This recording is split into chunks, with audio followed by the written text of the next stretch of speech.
Commander Jake Morrison watched the stars through the bridge window of the UNS Defiance. Space looked peaceful today, but he knew better than to trust the quiet. 3 months of patrol duty had taught him that trouble always came when you least expected it. "Sir, we have incoming signals from the convoy," said Lieutenant Kelly Foster from her communication station. "They're reporting all clear on their route to the mining colonies." Jake nodded and looked at the tactical display. His ship flew alongside 2 alien vessels. The Zephyrian ship looked like a silver bird with long wings that gleamed in the starlight. The Kaltorian vessel was darker and heavier, built like a space fortress with thick armor plating. Captain Lisa Hayes stood next to him, studying the same display. "Quiet day so far," she said. "Maybe we'll actually get through this patrol without shooting at anyone." "Don't jinx it," Jake replied with a small smile. The crew of the Defiance had been together for 2 years now. They worked well as a team, and Jake trusted every one of them with his life. On the communications channel, he could hear the usual chatter from his crew. Sergeant Ryan Clark was telling jokes from the Marine quarters.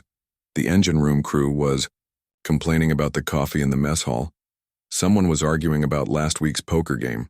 It was normal ship life, and Jake found it comforting. The Zephyrian ship was different. When they communicated, their voices sounded like singing birds, high and musical. They made beautiful sounds during everything they did, including combat. Jake had heard them in battle before, and their war cries were like strange songs. The Kaltorians were the opposite. They spoke in deep, rumbling voices that sounded like distant thunder.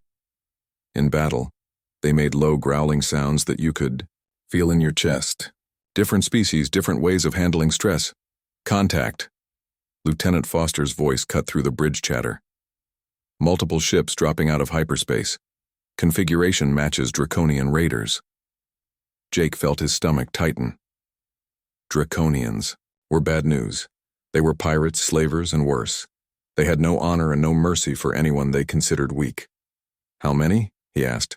8 ships, sir. They're moving toward the civilian convoy." Jake grabbed the communication microphone. "All ships, this is Morrison. We have Draconian raiders moving on the convoy. Form up for intercept. Protect those civilian ships at all costs." The 3 Allied ships moved into formation. Jake could hear his crew getting ready for battle. Someone was checking weapon systems. Another voice reported that the Marines were suited up and ready. The usual pre-battle routine was happening all around him. "Draconians are hailing the convoy," Foster reported. "They're demanding surrender." "Not happening," Jake said. "All ships, weapons free. Let's show these pirates what happens when they threaten innocent people." The battle began like most space fights. Ships moved in complex patterns, firing energy beams and missiles at each other. The Defiance shook as enemy fire hit their shields. Jake could hear his crew calling out damage reports and tactical updates. "Shield generators holding at 70%, someone called out. "Got one of their fighters," reported the weapons officer. "He won't be bothering anyone else." "Medical team to deck 4, came another voice. "We've got injured crew members." The Zephyrian ship was singing its battle songs over the radio. The beautiful, alien music mixed with the sounds of weapons fire and explosions. The Kaltorians were growling their deep war chants. It was chaos, but organized chaos. Then everything changed. Jake watched in horror as 2 of the civilian ships simply disappeared. One moment they were there, the next moment there was nothing but empty space and debris. Not destroyed by normal weapons, but completely erased as if they had never existed. "What the hell was that?" Captain Hayes asked. "New weapon," the tactical officer reported. "Some kind of quantum disruptor. It doesn't just destroy the ship, it removes it from existence." Jake felt something cold settle in his stomach. Those weren't just ships that had been erased. Those were families, children, people who had been going about their normal lives, traveling to the mining colonies to start new jobs or visit relatives. Now they were gone, not just dead, but completely removed from reality. He looked around the bridge and saw the same expression on every face. The casual chatter on the communication channels had stopped. No more jokes from the Marines. No more complaints about coffee. No more arguments about poker games. The bridge fell completely silent. Jake realized he couldn't hear any human voices on the radio at all. Even the usual tactical reports had stopped. The only sounds were the alien songs from the Zephyrian ship and the growls from the Keltorians. Captain Hayes looked at her tactical display with cold eyes. Her fingers moved over the controls with precise, careful movements. Every action was calculated and exact. No wasted motion, no unnecessary sounds.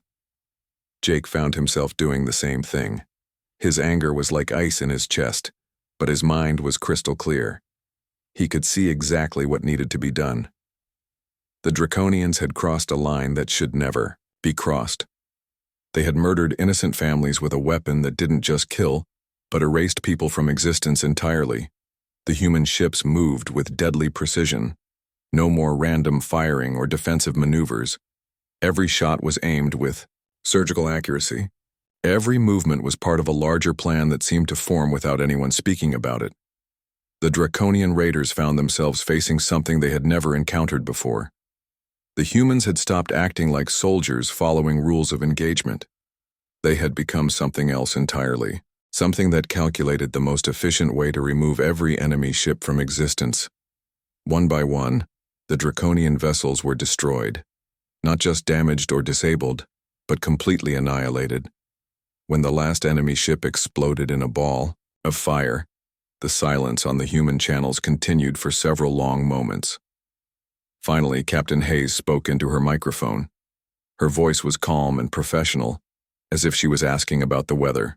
All ships, report casualties and damage. Status? The normal chatter slowly returned to the communication channels, but it sounded different now. Quieter, more serious. The jokes and complaints would come back eventually, but not today. Zixhai, the Zephyrian observer on the bridge, looked at Jake with what might have been fear in his large alien eyes. "Commander Morrison," he said in his musical voice, "why did your people become so quiet?" Jake looked at the debris field where the Draconian ships had been. Then he looked at the empty space where 2 civilian ships full of families had simply ceased to exist. "Because," he said quietly, "some things don't deserve the mercy of hearing our voices." 6 months after the incident with Commander Jake Morrison's fleet, strange reports began reaching the Galactic Council. Veltar, a tall and thin Centaurian researcher, sat in his office reading through combat records. His forearms moved quickly, across multiple data screens as he tried to understand what he was seeing. The reports all had one thing in common. Human forces would fight normally for hours or even days, talking and joking over their radios. Then something would happen, and they would go completely silent. After the silence, the enemy would be destroyed with frightening efficiency. Veltar had been studying warfare patterns for over 30 years, but he had never seen anything like this. He decided to examine 3 specific cases that seemed most clear. The first case happened at Proxima Station. Lieutenant Colonel Sam Turner led a battalion of human Marines in an assault against Void Reaper pirates. The battle had been going well, with the humans pushing the pirates back step by step. Turner's men were in good spirits, making jokes about the enemy's poor aim and betting on who would reach the station center first. Then the pirates made a mistake. They captured 3 human soldiers and dragged them to the station's main communication center. The pirate leader, a cruel creature called Scarex, decided to make an example. He executed the 3 prisoners on live video broadcast, making sure all the human forces could see it. The moment the 3rd prisoner died, every human voice on the communication channels stopped. The Marines continued their advance, but now they moved like machines. No more jokes, no more bets, no more casual chatter. They swept through the station room by room, killing every pirate they found. But they didn't stop there. Using the station's computers, they tracked down every ship, base, and hideout connected to Scarex's operation. For 72 hours, Turner's battalion hunted across 3 star systems. When they finally returned to base, the entire Void Reaper organization had been wiped out completely. The second case was even more disturbing. Admiral Kate Phillips commanded a fleet investigating reports of missing colonists from New Geneva. What they found was a secret research facility where human children had been taken for biological experiments. The scientists running the facility were from several different alien species. They claimed they were trying to understand human genetics to help treat diseases. But the evidence showed something else entirely. The children had been tortured and experimented on for months. When Admiral Phillips saw the laboratory records, her entire fleet went silent on all communication channels. For 6 days, no human ship responded to calls from Allied forces. Council, observers could only watch as Phillips's fleet methodically hunted down everyone involved in the experiments. They tracked the funding back to corrupt officials on 4 different worlds. They found the transport ships that had carried the children. They located the scientists who had designed the experiments. Every person connected to the facility was captured or killed.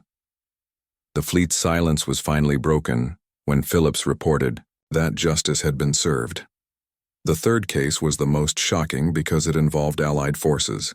At Wolf 359, human ground troops were fighting alongside Corvarian soldiers against a rebel uprising. The battle was hard, but both species were working well together. Colonel Danny Price led the human forces while General Kethvar commanded the Corvarians. They had been friends for 2 years and had fought in many battles together. Price trusted Kethvar completely. That trust was broken when the rebels offered the Corvarians a deal. In exchange for abandoning the humans, the Corvarians would be given control of the entire system. Kethvar accepted the offer immediately. The Corvarian forces withdrew without warning, leaving Price's soldiers trapped and outnumbered. The rebels began closing in for what should have been an easy victory. They expected to capture or kill the abandoned humans within hours. Instead, they found themselves facing an enemy unlike anything they had ever seen. Price's forces had gone, completely silent the moment they realized they had been betrayed. They fought with cold precision, using every dirty trick and desperate tactic in their arsenal. Somehow, the humans managed to capture several Corvarian ships intact. They used these ships to track down the entire Corvarian fleet. General Kethvar and every officer who had agreed to the betrayal were captured alive. The humans then opened the airlocks and spaced them all, one by one. Veltar studied these 3 cases carefully. He noticed that the length of human silence seemed to match how terrible the enemy's actions had been. Executing prisoners caused 3 days of silence. Experimenting on children caused 6 days. Betraying trust caused immediate action that lasted until every guilty party was punished. He began to understand that human silence wasn't random. It was connected to their sense of right and wrong. When enemies did things that humans considered unforgivable, they stopped talking and became something else entirely. Other species fought for territory, resources, or survival. But humans could be pushed to fight for ideas. When those ideas were violated badly enough, the humans transformed from friendly soldiers into efficient killing machines. Veltar wrote his report carefully. He explained that human silence during battle was a warning sign. It meant that something had happened that crossed human moral boundaries. When humans went quiet, it wasn't because they were losing control. It was because they had decided their enemies deserved no mercy at all. Theor. Report troubled many council members. They had thought they understood humans. Humans seemed friendly and reasonable most of the time. They told jokes, complained about small problems, and worried about their families just like everyone else. But these cases showed a different side of humanity. When pushed far enough, humans could become as ruthless as any predator species in the galaxy. The difference was that they chose when to become ruthless. They had rules about when mercy was appropriate and when it wasn't. Captain Amy Rodriguez, a human intelligence officer, was asked to comment on Veltar's findings. She read the report quietly, then looked up at the council representatives. "The silence isn't strategy," she said simply. "It's emotional control. When we get truly angry, we stop talking to avoid making mistakes. Clear thinking requires quiet minds." She paused, then added something that made several council members uncomfortable. "You should be grateful when we go quiet. It means we're still thinking about right and wrong. If we were really monsters, we'd keep laughing while we killed." Veltar realized that the council faced a difficult truth. They were allied with a species that became more dangerous when they were morally outraged, not less dangerous. Understanding this would require them to completely rethink how they viewed human psychology and human warfare. The Great Council chamber on Nexus Prime had never been so crowded. Representatives from 47 different species filled the circular hall, all talking at once about the same thing: the human problem. Veltar sat in the researcher section, watching as his report caused chaos among the galaxy's leaders. He had expected some concern, but not this level of fear and confusion. At the center of the chamber, High Counselor Thexarain called for order. The ancient being's voice carried across the hall, and slowly the noise died down. Thexarain had been leading the council for over 200 years, and everyone respected his wisdom. "We are here to discuss the findings about human combat behavior," Thexarain announced. "The researcher Veltar has documented cases where human forces become silent during battle, then proceed to destroy their enemies with unusual efficiency. This pattern concerns many of our member species." The first to speak was Zarathul, the ethereal representative. Her form looked like shifting light and energy, beautiful, but somehow cold. When she spoke, her voice sounded like wind chimes in a gentle breeze. "Honored Council," she began, "the evidence shows that humans suffer from collective mental illness. They switch between normal behavior and savage brutality without warning.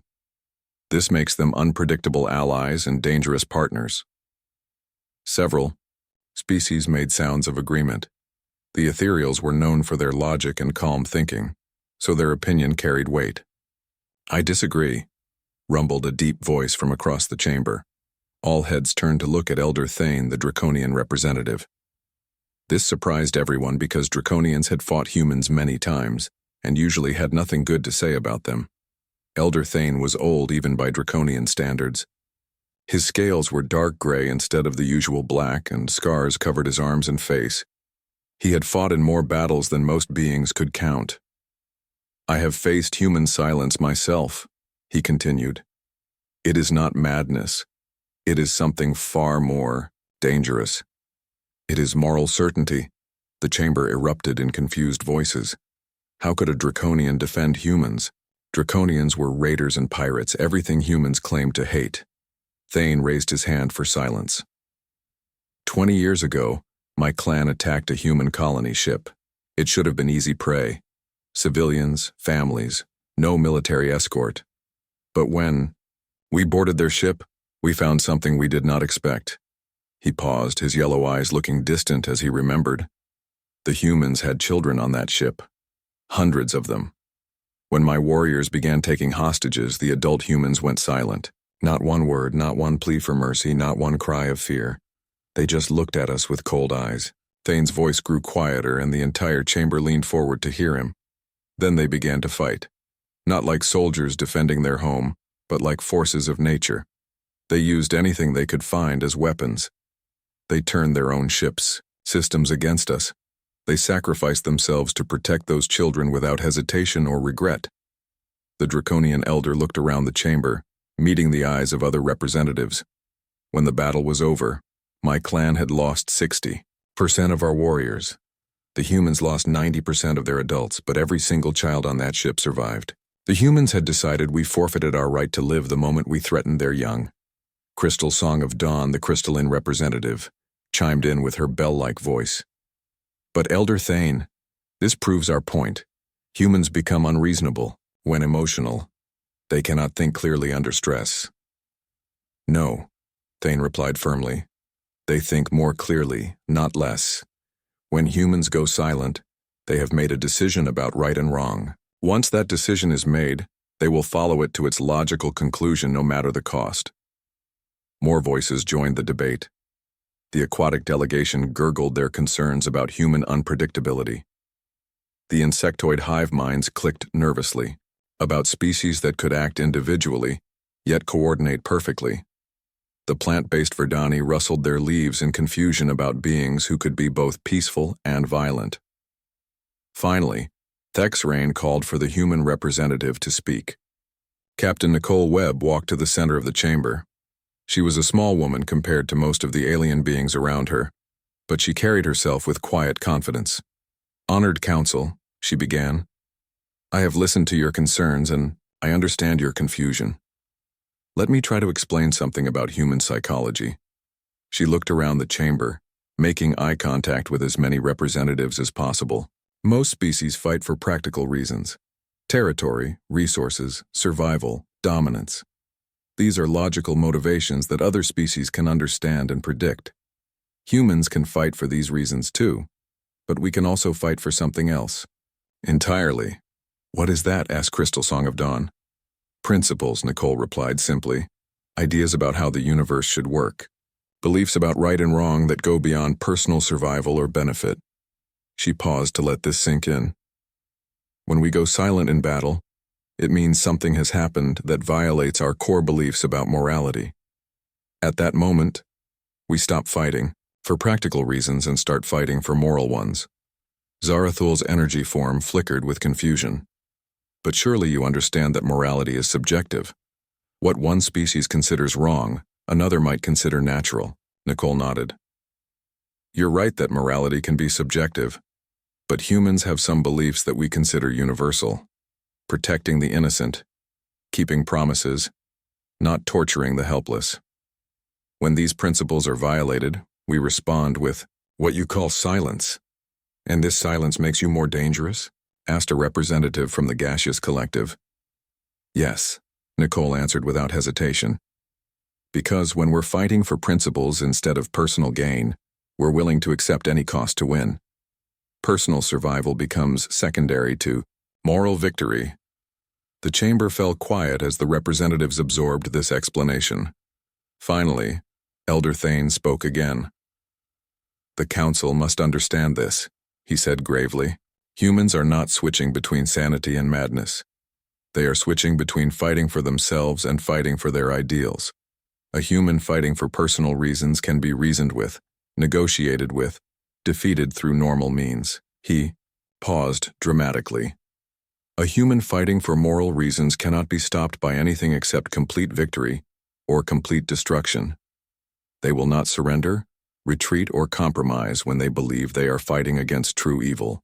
Thexarain looked around the chamber at all the worried faces and concerned expressions. "Then what do you recommend, Elder Thane?" The old Draconian smiled grimly. "Simple. Never give humans a moral reason to fight you. And if you do accidentally create one, surrender immediately. Because once humans go silent, they will not stop until they have corrected what they see as a moral wrong." The chamber erupted in worried chatter once again. The Council had thought they were dealing with unpredictable allies. Instead, they had learned they were working with a species that became more dangerous when they were morally certain, not less. 3 weeks after the Council debate, Colonel Ben Hayes received new orders. His battalion was being sent to the Outer Rim to deal with what appeared to be a major pirate problem.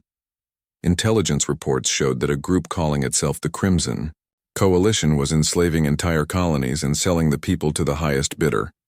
Hayes studied the mission briefing in his quarters aboard the transport ship. Something felt wrong about the whole situation, but he couldn't put his finger on what it was. The intelligence was too clean, too detailed. Usually, information about pirate operations came in bits and pieces from frightened survivors and intercepted communications. This time they had complete ship manifests, base locations, and even duty rosters. "Sir, we're approaching the target system," reported Commander Tracy Miller from the bridge. She was Hayes's second-in-command and had served with him for 3 years. If anyone would notice something unusual, it would be her. Hayes joined Miller on the bridge and looked at the tactical display. 3 human ships moved toward a cluster of asteroids where the pirates were supposed to have their main base. Everything looked normal from the outside. "Any word from the other Council fleets?" Hayes asked. "Negative, sir. We're told this is a human-only operation. Something about testing our independent capabilities." That was another red flag. The Council never sent just humans to deal with major pirate operations. They always wanted mixed fleets for diplomatic reasons. Hayes made a mental note to keep his guard up. The first sign of combat came when pirate ships emerged from behind, the asteroids. Hayes watched his crew spring into action with their usual efficiency. Technical Sergeant Andy Cooper was coordinating electronic warfare from his station. Lieutenant Sarah Kim was managing communications between the three ships. Major Chris Evans was preparing his Marines for boarding operations. The usual chatter filled the communication channels. Someone was complaining about the coffee again. Another voice was betting on how long the fight would take. A third person was asking if anyone had remembered to record the latest episode of some popular entertainment show. Hayes smiled despite himself. His people were professionals, but they were also human. The casual talk helped them stay relaxed under pressure. The battle progressed normally for the first hour. The pirates fought hard, but without much skill or coordination.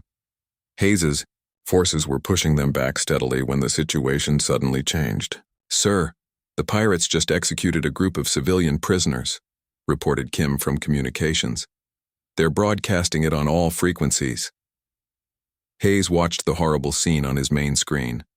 Men, women, and children were being lined up and shot while pirate leaders laughed and made jokes. It was exactly the kind of thing that would normally send his forces into their deadly silence. But something was wrong with what he was seeing. Technical Sergeant Cooper was the first to notice the problems. He had been monitoring the electronic signatures of the pirate weapons and found inconsistencies. The energy readings didn't match what real weapons should produce. The explosions looked right, but the electromagnetic patterns were all wrong. "Colonel," Cooper said quietly over the private command channel, "I think we're looking at holograms." Hayes felt a cold anger settle in his stomach, but it wasn't the kind of moral outrage that usually triggered human silence. This was the calculating fury that came from being manipulated and lied to. He switched to an encrypted channel that only his senior officers could access. "All department heads, this is Hayes. We may be looking at a simulation or test scenario. Continue normal operations but start gathering evidence. Do not reveal your suspicions to anyone outside this channel." Over the next 30 minutes, the evidence mounted. Cooper found that the bodies of executed prisoners showed no heat signatures after death. Miller discovered that the pirate ships were using weapon signatures that hadn't been seen in active use for over 50 years. Kim noticed that the pirate communications were too clear and organized for a real criminal organization. The most damning evidence came from Major Evans. His Marines had boarded one of the pirate ships and found that the blood didn't contain the right chemical markers. Even worse, some of the dead pirates were still breathing. Hayes realized they were being studied like laboratory animals. Somewhere, probably not far away, council observers were watching to see how humans reacted to moral atrocities. The whole scenario was designed to trigger human silence so the aliens could observe and analyze their behavior. Instead of revealing what they had discovered, Hayes made a different decision. He ordered his forces to continue playing along while secretly mapping every sensor reading, every energy signature, and every communication frequency being used to monitor them. The humans maintained perfect operational security.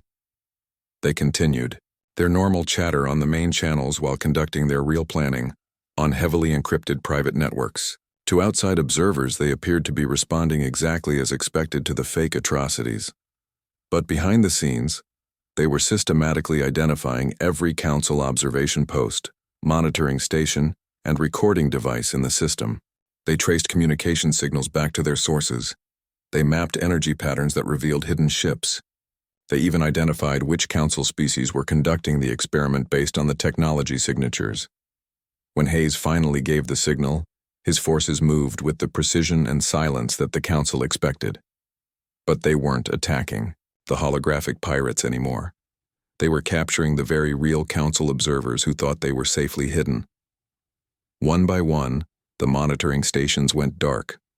The hidden observation ships found themselves surrounded and boarded by human Marines. The council researchers who had designed the test discovered that they had become subjects of their own experiment. Commander Miller stood next to Hayes on the bridge as the last council monitoring post was secured.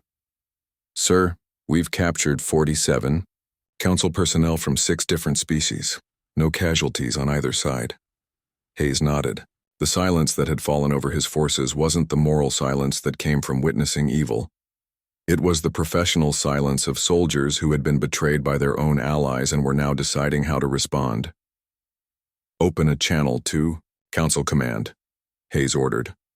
"Sir, they're trying to contact us on multiple frequencies," Kim reported.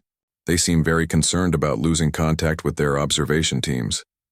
Hayes picked up the communication microphone. When he spoke, his voice was calm and controlled, but everyone on the bridge could hear the anger underneath. "Council Command, this is Colonel Hayes. We have successfully completed your test scenario. All of your observation personnel are safe and unharmed. However, we need to have a serious conversation about trust, deception, and the proper way to conduct scientific research on allied species." He paused, letting that sink in. "We'll be returning to Nexus Prime with your people. I suggest you have some very good explanations ready when we arrive." The communication channel fell silent. Hayes realized that the Council was about to learn something new about human psychology. They had discovered what happened when humans went silent from moral outrage. Now they were going to find out what happened when humans went silent from calculated anger. The difference, Hayes thought grimly, was that moral silence eventually ended when justice was served. But the silence that came from broken trust might last much longer. Admiral John Patterson arrived at Nexus Prime 3 days after Colonel Hayes captured the Council observers. The situation had become a diplomatic crisis that could destroy the alliance between humans and the other species. Patterson had been chosen to handle the negotiations because he was known for his calm thinking and fair judgment. The council chambers were tense when Patterson entered. The 47 captured observers sat in a special section, looking embarrassed and worried. Council representatives from dozens of species filled the other seats, all talking quietly among themselves about what the humans might do next. High Counselor Thexrain called for order as Patterson walked to the center of the chamber. The ancient being looked tired and stressed. This was probably the worst crisis he had faced in his 200 years of leadership. "Admiral Patterson," Thexrain began, "we are here to resolve the unfortunate incident involving your Colonel Hayes and our research team. We understand that your people are upset about the deception, and we are prepared to offer appropriate apologies and compensation." Patterson stood quietly for a moment, looking around the chamber at all the alien faces. Some looked afraid, others looked angry, and a few looked curious about what he would say. "Honored Counselor," Patterson replied, "I appreciate your offer, but I think there's been a misunderstanding about what happened and why it matters." He gestured toward the captured observers. "Your people aren't prisoners. They're guests who are helping us demonstrate something important about human psychology, something that your experiment accidentally revealed." This caused confused murmuring throughout the chamber. If the humans weren't angry about being deceived, then what was this all about? Patterson activated a holographic display that showed battle recordings from the past year. "Your researchers have been studying what you call human silence during combat. You've documented cases where we stop talking and become more efficient killers. You wanted to understand this phenomenon." The display showed scenes from various battles, including the first incident with Commander Jake Morrison's fleet. "What your research missed is that there are different types of silence.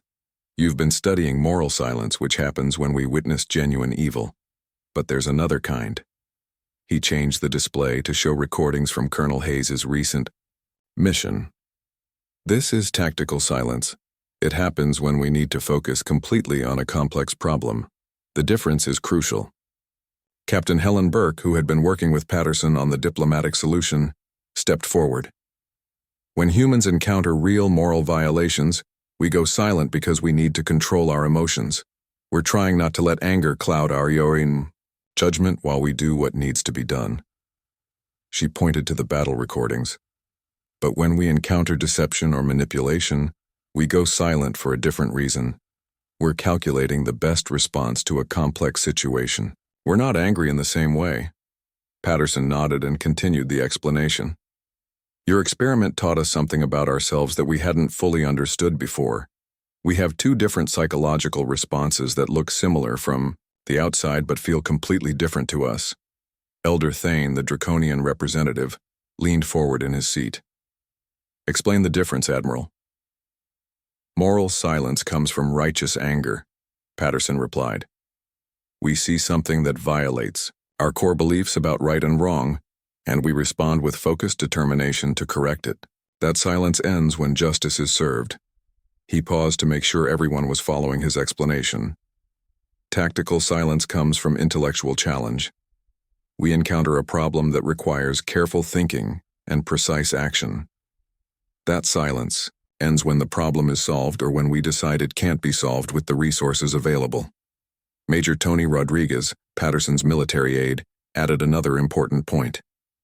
The reason Colonel Hayes captured your observers instead of simply exposing the deception was to demonstrate tactical silence in action. He wanted you to see the difference. Crystal Song of Dawn chimed in with her bell-like voice. But why is this distinction important to us? Patterson smiled slightly. Because it changes how you should interpret human behavior in future conflicts. If you see us go silent after witnessing atrocities, you know we're responding to moral outrage. We'll fight until we believe justice has been served no matter the cost. He gestured toward the recordings of Hayes's mission. But if you see us go silent in response to complex tactical situations, you know we're problem-solving. We'll fight until we find a solution that achieves our objectives with minimum cost. Lieutenant Commander Kelly Foster, who had been part of the original incident with Morrison's fleet, spoke from the observer section. The Council created protocols to monitor human silence because you were afraid of our moral responses, but you should also pay attention to our tactical responses. Why? Asked Veltar, the Centaurian researcher who had started this whole investigation. Because tactical silence means we've identified a problem that needs solving, Foster explained. If that problem involves you, you have a chance to negotiate before we implement our solution. Moral silence doesn't offer that option. Patterson returned to the center of the chamber. Which brings us to why we're really here. Your experiment revealed something important about trust between species. You thought you needed to study us, in secret to understand us. Instead, you could have simply asked. He looked directly at High Counselor Thexarain. Humans are willing to explain our psychology and behavior to allies who ask honest questions. But deception breaks trust, and broken. Trust creates the kind of complex problems that trigger tactical silence. The chamber fell quiet as the implications sank in. The Council had been so focused on understanding human combat behavior that they had forgotten about human diplomatic behavior. What do you propose, Admiral? Thexarain asked. Complete transparency, Patterson replied. We'll share our psychological profiles, combat doctrines, and decision-making processes with any Council member who wants to understand us better. In exchange, we ask for the same openness from you. He smiled at the captured observers. Your people have already learned more about human psychology in the past 3 days than they did in months of secret observation. Real understanding comes from honest communication, not hidden surveillance. Admiral Jake Morrison, who had been promoted after his first encounter with human silence, entered the chamber at that moment. He had been monitoring the negotiations from his flagship in orbit. Council Command, he said into his communication device. We're receiving reports of draconian raiders attacking civilian convoys in the Kepler system. Request permission to respond with joint fleet operations. Patterson looked around the chamber, one more time. This is your chance to see human tactical and moral responses working together in a real situation. Will you trust us enough to fight alongside us, or do you still think you need to study us from a distance? High Counselor Thexarain considered for a moment, then activated the chamber's main communication system. All Council fleets coordinate with Admiral Morrison for immediate response to Kepler system crisis. Human silence protocols are approved for moral engagement situations. Morrison's voice came back clear and calm. Copy that, Council Command. All units maintain communication discipline. We have work to do. As the fleet preparations began, the communication channels filled with the familiar sounds of human military chatter. Jokes, complaints, tactical updates, and casual conversation flowed freely between the ships. But everyone in the Council chamber knew that if the situation called for it, that chatter could stop in an instant. And now they understood that when it did stop, they would know exactly what it meant and how to respond. The silence, when it came, would no longer be feared. it would be understood.